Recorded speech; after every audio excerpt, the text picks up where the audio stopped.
அட்சய திருதிகை நாளில் நம்முடைய வீட்டில் சில முக்கியமான பூஜைகளை செய்ய வேணுங்க. குறிப்பிட்ட தானங்களை அன்றைய நாளில் நம்ம செய்வதனால வீட்டில் செல்வ வளமானது பெருகும் அப்படின்னும் சொல்லப்படுது. அதே போல் அட்சய திருதிகை நாளில் சில குறிப்பிட்ட கோவில்களுக்கு சென்று நம்ம வழிபட்டுட்டு வந்தோம்னா நம்முடைய நிதி நிலைமையில் நல்ல முன்னேற்றமானது ஏற்படுங்க.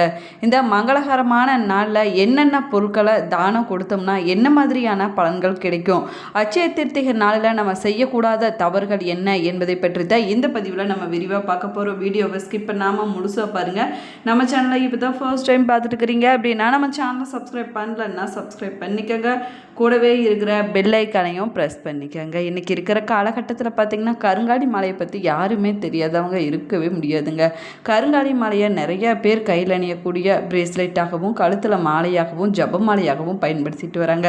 பொதுவாக பார்த்திங்கன்னா கருங்காலி மலைக்கு நேர்மறையான ஆற்றல்களை ஈர்க்கக்கூடிய தன்மையானது அதிகமாகவே இருக்குதுங்க. உங்களுக்கும் கருங்காலி மாலை வேணும் அப்படின்னா இந்த வீடியோவுக்கு கீழே டிஸ்கிரிப்ஷனில் வாட்ஸ்அப் நம்பர் கொடுத்துருக்குறேன். இந்த எண்ணுக்கு தொடர்பு கொண்டு பேசி பாருங்க.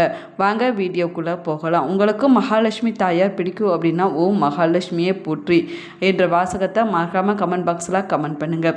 உங்களுக்கு மகாவிஷ்ணு பிடிக்கும் அப்படின்னா ஓம் நமோ நாராயணாய என்ற வாசகத்தை மறக்காம கமெண்ட் பாக்ஸில் 3 முறை பதிவிடுங்க. அட்சய திருதிகை நாளில் நம்ம வீட்டில் செய்யக்கூடிய ஒவ்வொரு வழிபாடுமே பல மடங்கு புண்ணிய பலன்களை பெற்றுக் கொடுக்கும் அப்படின்னு சொல்லப்படுதுங்க.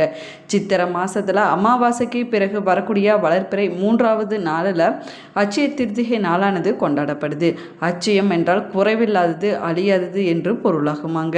இந்த நாளில் நம்ம செய்யக்கூடிய நல்ல செயல்கள் பூஜைகள் தானங்கள் பல மடங்கு வளர்த்து கொண்டே இருக்குங்க. நம்முடைய வாழ்க்கையில் செல்வம் சுகம் ஆனந்தத்தை கொடுக்கும் அப்படின்னு ஐதீகமாக சொல்லப்படுது. இந்த புனிதமான நாளில் தான் பரசுராமர் அவதரித்தார் அப்படின்னு சொல்லப்படுது. அது மட்டும் இல்லாமல் மகாலட்சுமியுடைய அருளானது அதிகரிக்கக்கூடிய நாளாகவும் இந்த அட்சய திருதிகை நாளானது சொல்லப்படுதுங்க. குபேரன் செல்வத்தை பெற்ற நாளும் இந்த நாள் தான் அப்படின்னு சொல்லப்படுது. அதனால தான் இந்த நாளில் செல்வமும் புண்ணியமும் இரட்டிப்பாக அதிகரிக்கும் அப்படின்னு சொல்லப்படுதுங்க. அட்சய திருதிகை நாளில் செய்ய வேண்டிய முக்கியமான பூஜை அட்சயப்பான பூஜையாகுங்க. இந்த பூஜையை நம்ம வீட்டில் செய்வதனால செல்வ வளமானது பெருகி கொண்டே இருக்கும் அப்படின்னு நம்பிக்கையாக சொல்லப்படுது.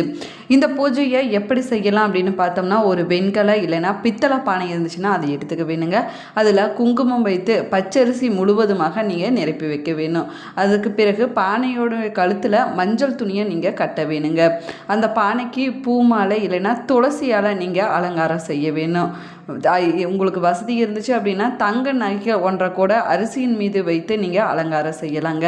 அதற்கு பிறகு பானையின் முன்னாடி நீங்கள் கோலம் போட வேணும். பூ இல்லைன்னா துளசி அச்சதை தூவி கற்பூரம் இல்லைன்னா நெய் தீபம் காட்டி நீங்கள் வழிபட வேணுங்க. அன்றைய நாளில் சர்க்கரை பொங்கலை நெய்வேத்தியமாக படைத்து நீங்கள் வழிபட வேணும். இந்த நெய்வேத்தியத்தை குழந்தைகளுக்கும் நீங்கள் பிரசாதமாக கொடுக்கலாங்க.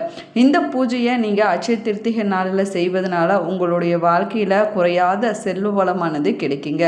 அட்சய திருதிகை நாளில் ஆலமரத்துக்கு இலையில் மகா மிருத்யுஞ்சாய மந்திரத்தை நீங்கள் எழுத வேணும். இதை நோயாளிகளுடைய தலையணிக்கு கீழே வச்சிங்கன்னா தீராத நோய் பிரச்சனைகள் அனைத்துமே தீர்ந்து விடுங்க. அட்சய திருதிகை நாளில் புனித நதிகளில் நீராடுவது சிறப்பாகுங்க. அதற்கு பிறகு இறை வழிபாடு செஞ்சிங்கன்னா உங்களுடைய வாழ்க்கையில் குறைவில்லாத செல்வமும் ஆனந்தமும் கிடைக்கும் அப்படின்னும் சொல்லப்படுதுங்க.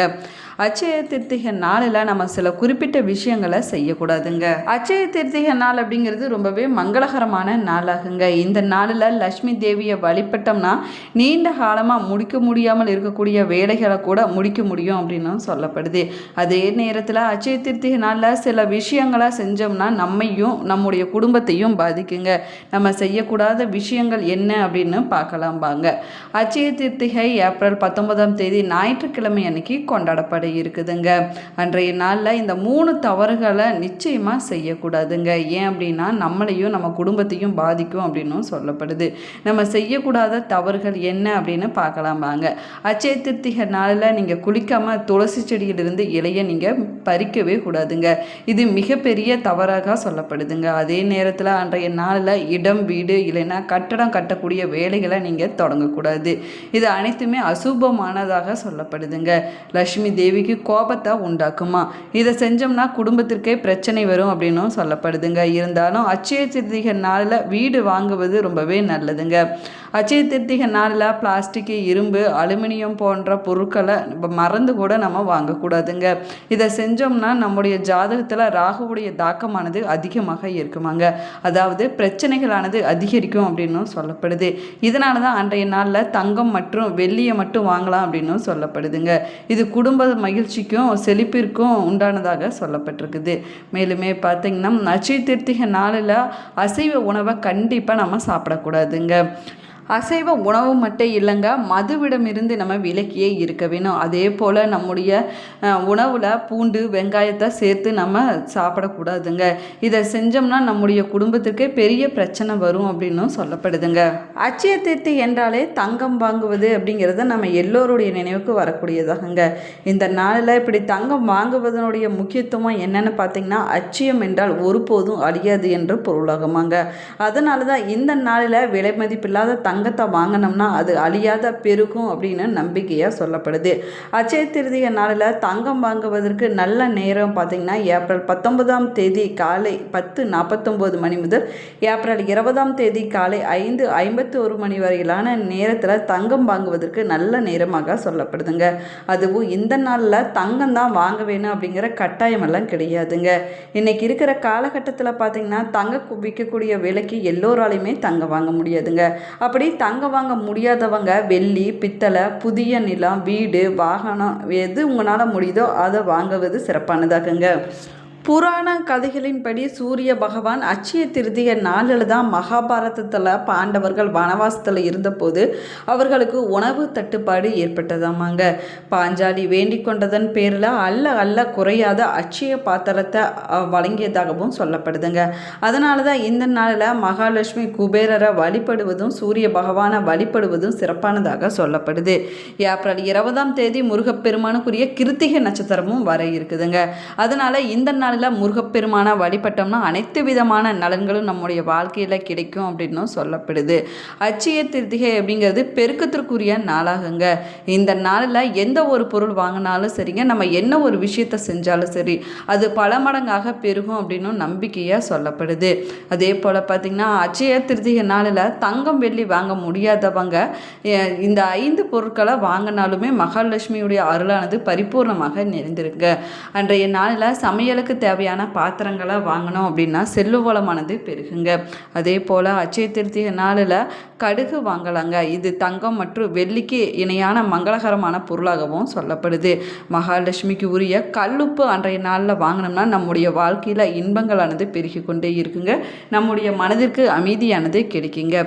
அதே போல் மண்பானை, குடம், விளக்கு போன்றவற்றை நம்ம வீட்டுக்கு வாங்கி வைப்பதனால வீட்டில் செல்வமானது பெருகுங்க. அதே போல் பசுமாட்டை வாங்கி மகாலட்சுமியுடைய பாதத்துக்கு காணிக்கையாக வைத்து வழிபட்டோம்னா நம்ம வீட்டில் மகிழ்ச்சியானது அதிகரிக்குங்க. குறைவில்லாத செல்வ வளமானது இருக்கும் அப்படின்னும் சொல்லப்படுதுங்க. இந்த பொருட்கள் தான் வாங்க வேணுமா அப்படின்னு கேட்டிங்கன்னா இந்த பொருட்களை தவிர மல்லிகைப்பூ, மஞ்சள், குங்குமம், சந்தனம், பால், அரிசி போன்ற மங்கள பொருட்களையும் நீங்கள் மகாலட்சுமிக்கு படைத்து அன்றைய நாளில் வழிபாடு செய்யலாங்க. இந்த நாளில் மகாலட்சுமிக்கு நெய்வேத்தியமாக பால் பாயாசம் செய்து வழிபடுவது விசேஷமானதாக சொல்லப்படுதுங்க. பொதுவாக பார்த்திங்கன்னா வெள்ளை நிறம் அப்படின்னு சொன்னாலே சுக்கிர பகவானுக்கு உரியதாகுங்க. அன்றைய நாளில் வெள்ளை நிறத்தில் இருக்கக்கூடிய பொருட்களை வீட்டில் வாங்கி வைத்து வழிபட்டீங்க அப்படின்னா மகாலட்சுமியுடைய அருளும் பரிபூர்ணமாக கிடைக்கும் அப்படின்னும் நம்பிக்கையாக சொல்லப்படுதுங்க. அச்சய திருத்திகை நாளில் நம்ம செய்யக்கூடாத விஷயங்கள் பார்த்திங்கன்னா மற்றவர்களிடம் நம்ம கடுமையாக பேசக்கூடாது, அடுத்தவர்களிடம் சண்டை போடக்கூடாதுங்க, கெட்ட வார்த்தைகளை கண்டிப்பாக பயன்படுத்தக்கூடாது, அன்பாகவும் மென்மையாகவும் நம்ம பேச வேணுங்க. தங்கம், ஆடம்பர பொருட்கள் வாங்குவது நல்லது தாங்க, ஆனால் யோசித்து செலவு செய்ய வேணுங்க. தேவையில்லாத கடனை வாங்கி நீங்கள் கஷ்டப்படக்கூடாது.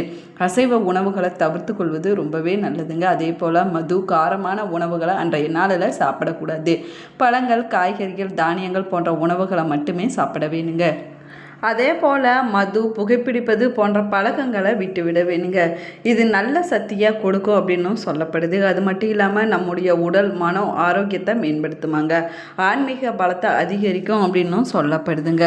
இந்த புனிதமான நாளில் பிரம்மச்சரியத்தை மற்றும் ஆன்மீக ஒழுக்கத்தை கடைப்பிடிப்பது ரொம்பவே முக்கியமானதாகுங்க.